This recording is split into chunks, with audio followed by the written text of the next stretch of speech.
आज का संदेश आपको यह निमंत्रण देता है कि आप यीशु के साथ चलने का चुनाव करें।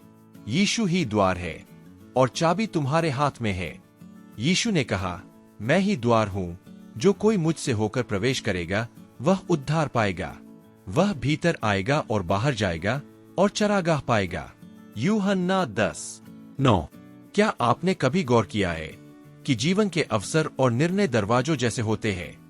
हम उन अवसरों की बात करते हैं जो खुलते हैं, रास्तों की जो दिखाई देते हैं और निर्णयों की जो हमें लेने होते हैं। कुछ दरवाजे हमें नई उपलब्धियों की ओर ले जाते हैं, तो कुछ बंद हो जाते हैं और हमें फिर से शुरुआत करने पर मजबूर कर देते हैं।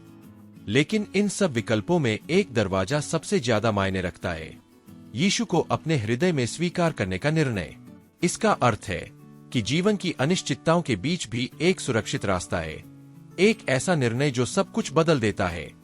हम हमेशा कुछ न कुछ पाने की कोशिश में रहते हैं, एक बेहतर नौकरी, एक रिश्ता, पहचान, स्थिरता।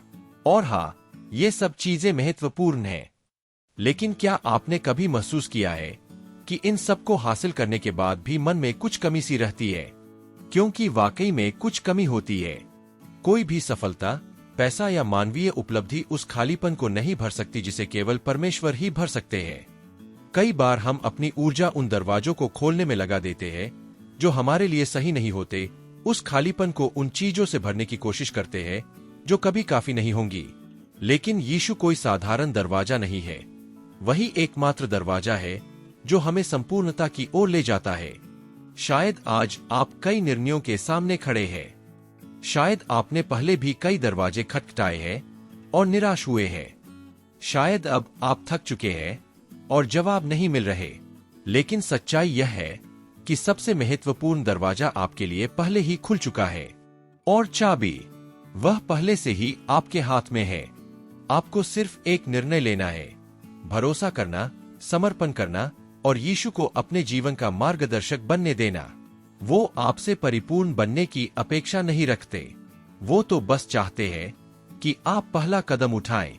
और उस दरवाजे के दूसरी ओर है कुछ ऐसा जो यह संसार कभी नहीं दे सकता, शांति, उद्धार और अनंत जीवन। तो सवाल यह है, क्या आप उस दरवाजे से अंदर प्रवेश करने के लिए तैयार हैं? उम्मीद है कि आप इस संदेश पर मनन करें और परमेश्वर के साथ चलने का निर्णय लें। और जब आप ऐसा करें तो इस संदेश को अपने दोस्तों और परिवार के साथ बांटना न भूलें। परमेश्वर आपके दिन को आशीषित करे। बहुत धन्यवाद और कल फिर मिलते हैं।